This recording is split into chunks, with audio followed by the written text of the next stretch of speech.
the EU is likely to disappoint Ukraine for SWIFT membership, and it will be really a balance act about how to manage those expectations today. International news. Vladimir Putin last night compared the deployment of German tanks in Ukraine to the Nazis rolling across Eastern Europe in the Second World War.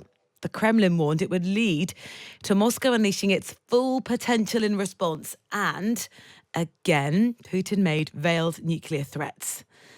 What support will the West continue to give to Ukraine? Well, today, EU leaders are going to Kyiv to meet President Zelensky for talks on the war and sanctions in Russia.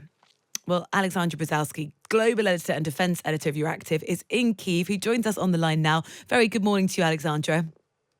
Good morning, Rosie. Hi. Just talk us through what's on the agenda then. Von der Leyen, Zelensky, they're going to meet. What's the essence of their discussion?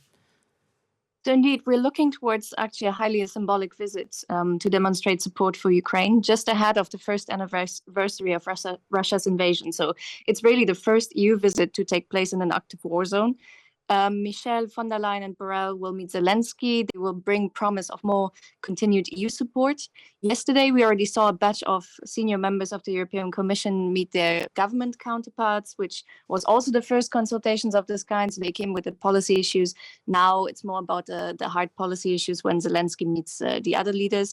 He already yesterday called for more sanctions against Russia and is also expected to repeat his call today, especially because the new batch of sanctions that the bloc is preparing for the anniversary is set to actually fall short of Kiev's demands.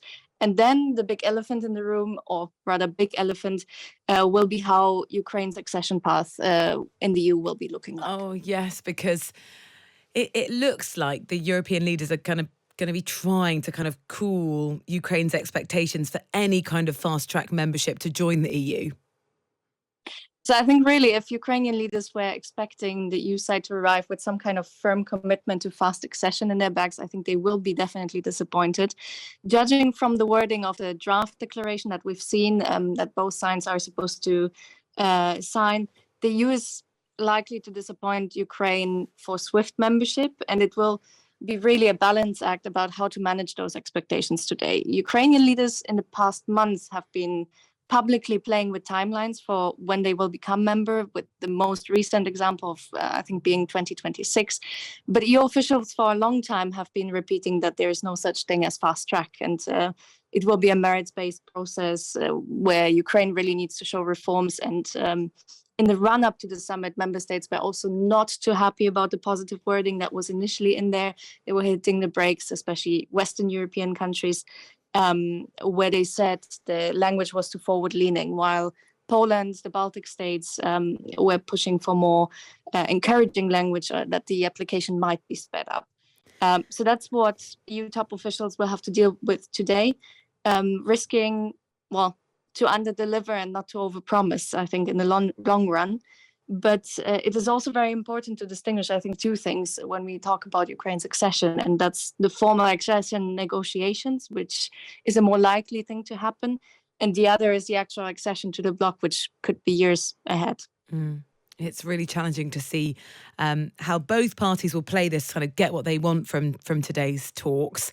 Just finally, those sort of comments from Putin comparing the deployment of German tanks in Ukraine to the Nazis, how have they gone down? I think so far we really haven't had a response that was public from the EU side here. It's really mostly about EU support. We have not heard really any comments yesterday in the press conferences, which were very limited, and all the interactions were actually very limited where there was public display of support.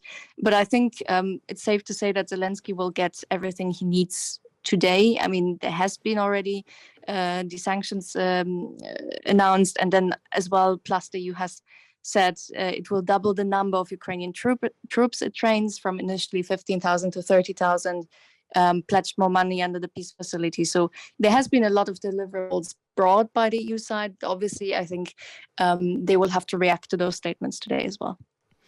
Alexandra, really appreciate your time speaking to us live there from Kyiv.